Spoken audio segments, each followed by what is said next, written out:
La creación del Estado de Israel no responde a un desarrollo lógico de la historia, sino que la creación de este Estado es fruto de las confabulaciones políticas internacionales en las que participaron gustosamente los sionistas. Theodor Herzl fijó una hoja de ruta para crear el Estado judío y sus seguidores continuaron su legado. Antes de la creación del Estado de Israel en mayo de 1948, los británicos pusieron la primera piedra con la Declaración Balfour, la cual permitió crear el Hogar Nacional Judío. Pero, ¿cómo se gestó la Declaración Balfour? Quedaros hasta el final porque en este vídeo os voy a hablar sobre la Declaración Balfour y todo lo que hubo detrás de esta promesa británica. Vamos con el vídeo, esto es Red Planeta, ¡comenzamos!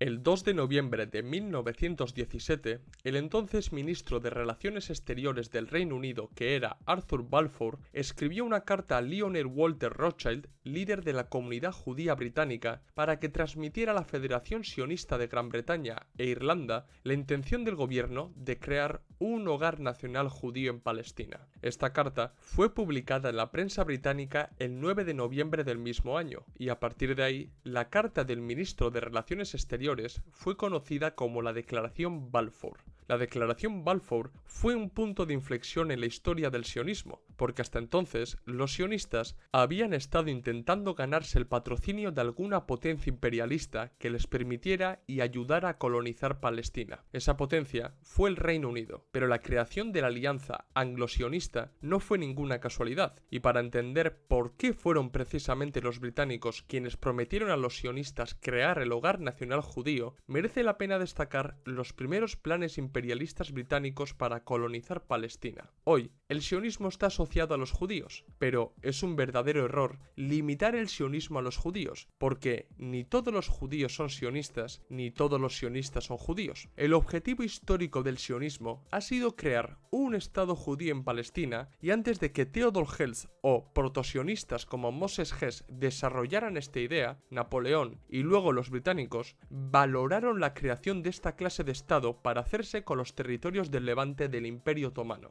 El Reino Unido acabó siendo la potencia imperialista más permeable a la causa sionista, tanto por motivos religiosos como por objetivos imperialistas. Vamos con lo primero. En el Reino Unido, el cristianismo ha sido la religión dominante durante siglos, pero no el catolicismo. Y esto tiene mucha importancia en el acercamiento británico a los sionistas. La Reforma protestante y su adaptación a las condiciones y particularidades británicas o inglesas, como fue el caso del anglicanismo y el puritanismo, provocó la ruptura con la Iglesia Católica y la supremacía de la Biblia por encima de las instituciones. Con la supremacía de la Biblia, cambió la hermenéutica de los textos bíblicos, es decir, se cambió la manera de leer e interpretar la Biblia. Esto no se debe pasar por alto, porque dejaron de lado la interpretación de la Biblia para abrazar la literalidad de la Biblia, y con esta, la recuperación del Antiguo Testamento sobre el Nuevo. El énfasis en el Antiguo Testamento trajo la ruptura de la cosmovisión universal del catolicismo para abrazar concepciones como el pueblo elegido, que en el caso de Gran Bretaña es conocido como filosemitismo británico o el israelismo británico. No fue ninguna casualidad que con el cambio de la hermenéutica bíblica se recuperara la idea de que eran el pueblo elegido, pero aún hay más, porque también cambió la actitud para con los judíos, convirtiéndose en uno de los países europeos más tolerantes con ellos. Ahora bien, esto no terminó aquí, porque la literalidad de la Biblia los llevó a entender que para acelerar la segunda venida de Jesucristo era necesario que los judíos regresaran a Sion, y no fueron pocos los políticos británicos como Lord Shaftesbury o Lord Palmerston quienes creyeron en esta condición para acelerar la segunda venida de Jesús. Además, si los británicos eran los que ayudaban al pueblo elegido a regresar a su antiquísima patria, serían agraciados por Dios por cumplir con esa misión. Ahora bien, no vamos a ser ilusos. Los británicos no solo actuaron por motivos religiosos, sino también por objetivos imperialistas. Hasta el siglo XX, los británicos no pudieron meter sus garras en Oriente Próximo debido a la existencia del Imperio Otomano. El Reino Unido ansiaba hacerse con el control de los territorios otomanos del Levante para hacerse fuerte en el Mediterráneo y conectar sus colonias asiáticas con este mar. De esta manera, militares y políticos sionistas británicos supieron combinar los motivos religiosos con los imperialistas para dar con un plan para hacerse con Oriente Próximo. Entendieron que ayudar a los judíos a regresar a Sion cumplía con la profecía bíblica, pero a su vez sabían que los judíos podían ser un caballo de Troya para minar la influencia otomana desde el interior. Esto es, los británicos tenían un gran interés en crear un enclave judío dentro del Imperio Otomano que sirviera a los intereses imperialistas británicos. Por todo esto, los británicos fueron permeables a las propuestas de sionistas como Theodor Herzl o James Weizmann. Ahora, enfocándome en los sionistas judíos, he de decir que fue Theodor Herzl el que sentó las bases políticas e ideológicas del sionismo. En su libro, El Estado Judío, expuso un plan para crear un Estado judío, pero ese plan pasaba por ganarse el patrocinio de alguna potencia imperialista. Herzl consideraba el sionismo y su proyecto como un plan de colonización, y si bien es cierto que Herzl no fue tan palestinocéntrico, el ideal de colonizar Palestina le atraía mucho. Según Herzl, los judíos, al carecer de una metrópoli, no podrían desempeñar una labor colonialista de la misma manera que lo hacían las potencias imperialistas. De ahí su conclusión de que los sionistas debían aliarse con alguna potencia imperialista que facilitara su empresa.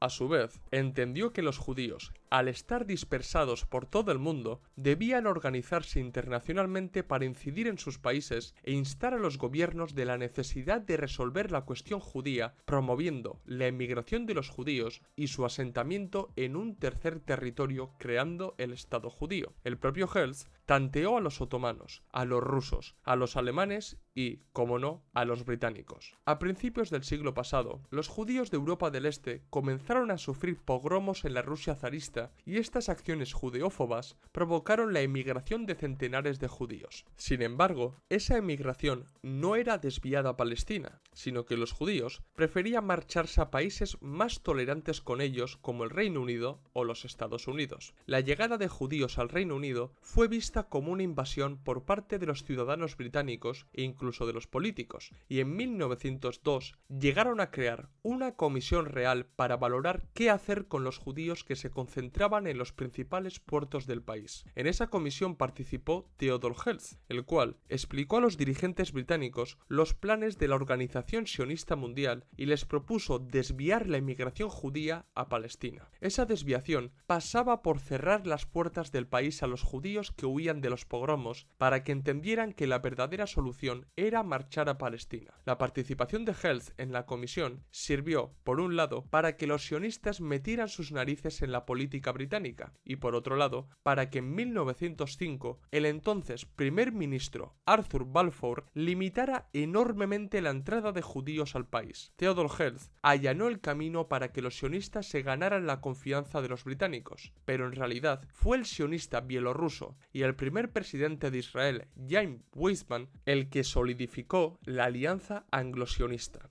James Weizmann era un investigador y profesor bioquímico que llegó a Manchester en 1904, es decir, un año antes de que Balfour cerrara las puertas a la inmigración judía. Weizmann llegó a la ciudad inglesa para impartir clases en la universidad, pero como militante de la Organización Sionista Mundial, se convirtió en uno de los emisarios sionistas más importantes en el país. Es más, para mediados de la primera década del siglo pasado, Manchester se había convertido en uno de los centros más importantes del sionismo. Tanto el trabajo científico como el militante de Weizmann llamó la atención del ya ex primer ministro británico Arthur Balfour, el cual se reunió varias veces con el sionista bielorruso. En este punto, quiero hacer un pequeño inciso. Arthur Balfour fue uno de los políticos que más benefició al sionismo, otorgando a este movimiento el hogar nacional judío. Pero, a la vez, este político no era muy amigo de los judíos en general. A lo largo de su vida, dejó declaraciones que evidenciaron su hostilidad hacia ellos, ya que los consideraba elementos foráneos, personas que no tenían el más mínimo interés por integrarse en Occidente y, sobre todo, creía que la llegada de centenares de judíos al Reino Unido perjudicaría a los grandes capitalistas judíos que serían señalados por los judeófobos británicos. Por todo esto, no es de extrañar que fuera precisamente él quien cerrara las puertas a la inmigración judía.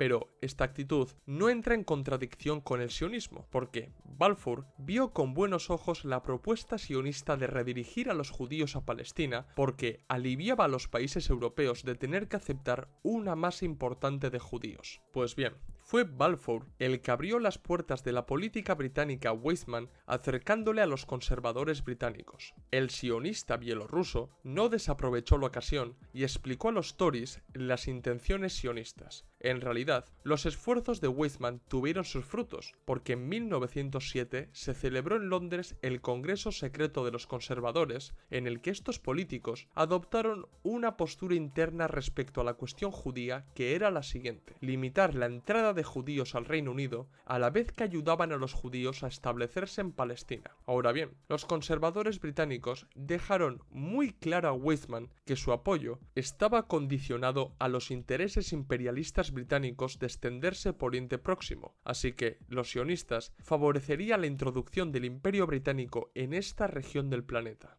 Aunque por aquellos años aún había sionistas que creían que su actividad debía centrarse en el Imperio Otomano para conseguir el permiso de establecerse en Palestina, como era el caso de Ben Gurión, James Weizmann tenía muy claro que el hombre enfermo, que era el Imperio Otomano, estaba debilitándose aún más y las guerras que este imperio sufrió antes de la Primera Guerra Mundial, como la Guerra Ítalo-Turca por Libia entre 1911-1912 o las guerras balcánicas, no hicieron más que reafirmar a Weizmann. Además, la Primera Guerra Mundial era el tiro de gracia que le faltaba a los otomanos y fue un regalo para los sionistas que vieron cómo se abría una gran oportunidad para dar un salto adelante en la colonización de Palestina. Weizmann, que ya se movía como un pez en el agua dentro del Estado profundo británico, comenzó a codearse con lo mejorcito del país para consolidar la alianza anglo-sionista. Durante la Primera Guerra Mundial se reunió con los Rothschild y fue precisamente James Rothschild el que recomendó a Weizmann que radicalizara sus demandas.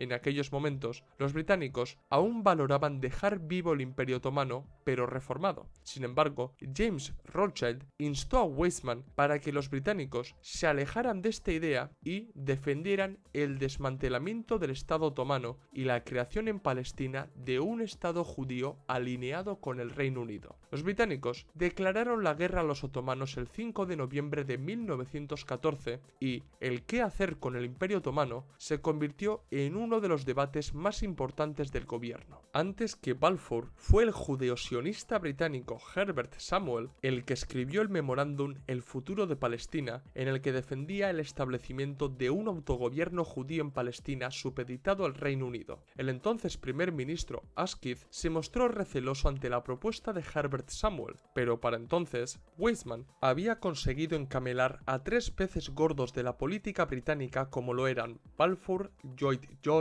y Herbert Samuel, lo que permitía seguir poniendo sobre la mesa los objetivos sionistas. Durante la guerra, Lloyd George fue nombrado ministro de municiones y metió a Weizmann dentro de su ministerio trabajando en la sección científica del mismo. Durante la Primera Guerra Mundial, Weizmann tuvo que trabajar con mucha sutileza intentando combinar los objetivos sionistas con los intereses imperialistas británicos y en más de una ocasión tuvo que ver cómo el gobierno británico se alejaba. Los británicos llegaron a algunos acuerdos que no favorecían a los sionistas. Por un lado, firmaron el acuerdo Sykes-Picot con el que los franceses y los británicos se repartían los territorios de Oriente Próximo que hasta entonces estaban en manos otomanas. Por otro lado, el alto comisionado de Egipto, Henry McMahon, y el jerife de la Meca, Hussein ibn Ali, llegaron a un acuerdo para que los árabes se rebelaran contra los otomanos a cambio de la creación de una gran Arabia unificada. Para 1916, los británicos estaban jugando a dos bandas, llegando a pactos contradictorios con los franceses y los árabes, y además tenían un as bajo la manga que era favorecer a los sionistas.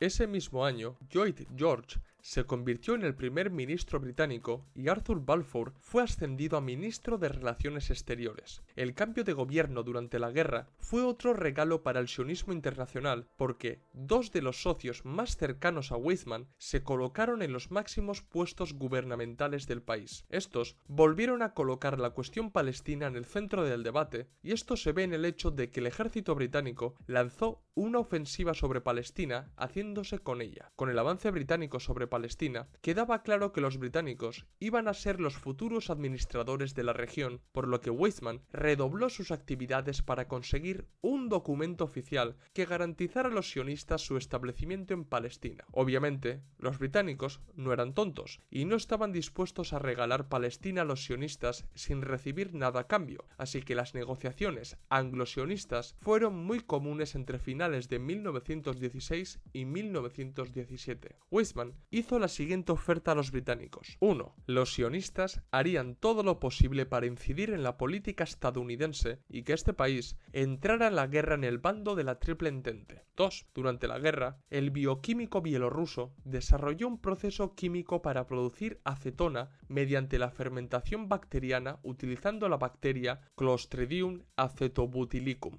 La acetona era un disolvente vital en la producción de cordita, un tipo de pólvora sin humo utilizada ampliamente en la guerra. En este sentido, Weizmann se mostró a favor de ayudar a los británicos en la guerra a cambio de una declaración oficial a favor del sionismo. Para 1917, las negociaciones anglo-sionistas iban por buen camino, pero los dos bandos eran conscientes de que el verdadero escollo para favorecer los objetivos sionistas eran sus socios internacionales. Sabían que sin tener la opinión favorable de los aliados sería muy difícil justificar y legitimar una promesa británica a los sionistas. Aquí es donde apareció Nahum Sokolov, que trabajó fuera del Reino Unido para convencer a los aliados de la causa sionista. Sokolov copió el trabajo de Weizmann, es decir, se adentró en el estado profundo de los países aliados para reunirse con la élite gobernante de estos países y conseguir que aceptaran la misión colonizadora sionista. De esta manera, Sokolov convenció al ministro de Exteriores francés, que era Georges Picot, para que el acuerdo Sykes-Picot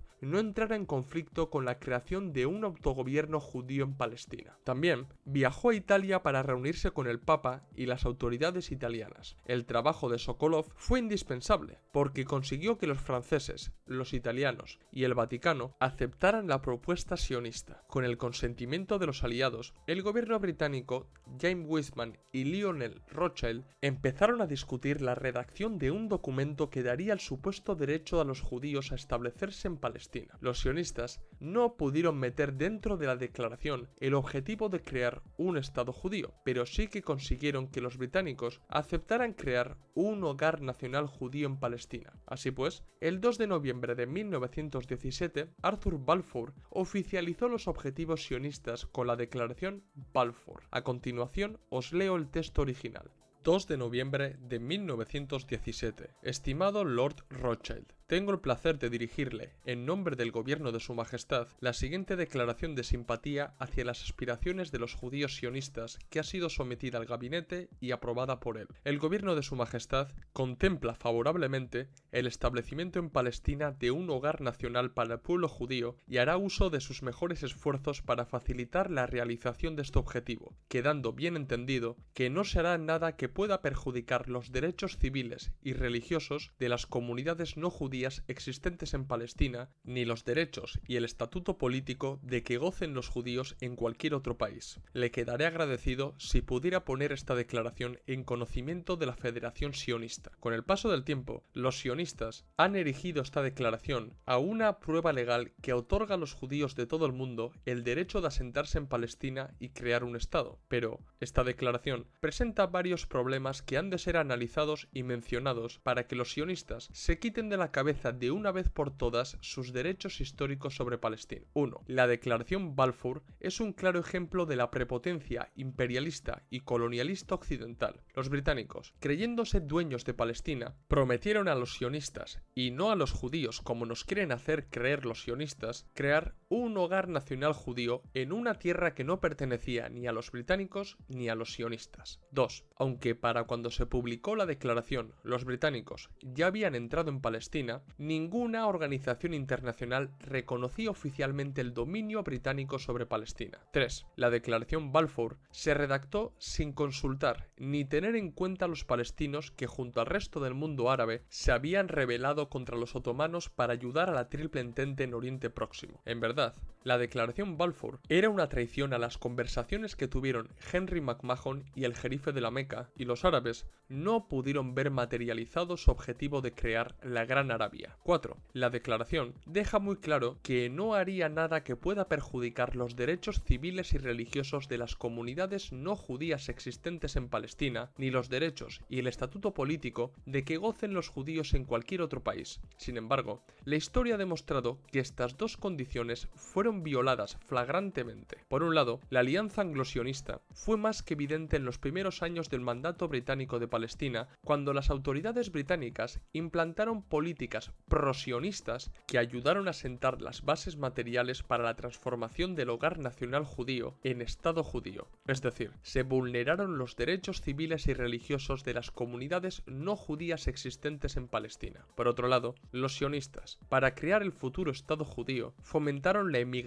masiva palestina por todos los medios posibles, incluyendo tratos con regímenes judeófobos como la Alemania nazi, lo que incumplía el segundo requisito de no perjudicar los derechos y el estatuto político de los judíos de cualquier otro país. 5. La Declaración Balfour no es un derecho histórico y legal de los sionistas para colonizar Palestina como lo quieren presentar los sionistas, porque la declaración no fue más que una promesa y como tal puede ser incumplida dependiendo de las condiciones materiales que se den, como lo hicieron los británicos con los acuerdos con los árabes. Los sionistas, al presentar la declaración como un derecho histórico y legal para asentarse en Palestina, no hacen más que admitir que su derecho se basa en la colonización británica de Oriente Próximo. 6. La promesa británica fue fruto de los tejemanejes que llevaron a cabo Weizmann en el Reino Unido, Sokolov en Francia e Italia y Louis Brandeis en Estados Unidos. En sí, demuestra que los esfuerzos sionistas de introducirse en el estado profundo de terceros países puede propiciar la creación de un autogobierno que beneficie a una camarilla nacionalista étnica que en la Primera Guerra Mundial eran minoría entre los judíos de todo el mundo. La publicación de la Declaración Balfour no fue más que el principio, porque tanto los sionistas como los británicos sabían que para cristalizar la alianza anglo-sionista debían recibir el visto bueno de la Sociedad de Naciones que se creó tras la Primera Guerra Mundial. Es cierto que los sionistas lo tenían todo de cara, porque durante la guerra convencieron a los aliados de la Triple Entente, pero esto debía oficializarse en la nueva organización supranacional y sobre todo los británicos debían recibir la potestad legal internacional de tutelar Palestina. Ya en 1919, los sionistas, envalentonados por pertenecer teóricamente al bando que ganó la guerra, exigieron al Consejo Supremo de la Conferencia de París de 1919 integrar dentro de Palestina toda Jordania, es decir, Cisjordania y Transjordania, y una buena parte del Líbano hasta Tiro. Por aquellos años, la idea del Gran Israel estaba presente en muchos sionistas y el primer paso era exigir a la comunidad internacional que el Reino Unido recibiera la tutela de esos territorios para que en el futuro se pudiera crear allí el Estado judío. La Conferencia de París no fue la única conferencia que se celebró en la posguerra. Hubo más conferencias que sirvieron para definir la nueva realidad geopolítica del mundo y también de los antiguos territorios otomanos. En 1920 se celebró el Tratado de Sèvres, en el que la Triple Entente firmó la paz con las antiguas autoridades otomanas y avanzaron en el proceso de desmantelamiento del Imperio Otomano. Sin embargo, las nuevas autoridades nacionalistas turcas se mostraron en desacuerdo con las condiciones y renegociaron los términos. En realidad, fue la Conferencia de San Remo de 1919 la que oficializó los acuerdos de Sykes-Picot y otorgó a Francia la tutela de Siria y el Líbano, mientras que los británicos recibieron la potestad de ejercer su tutela en Irak y Palestina, aunque los británicos decidieron crear en la actual Jordania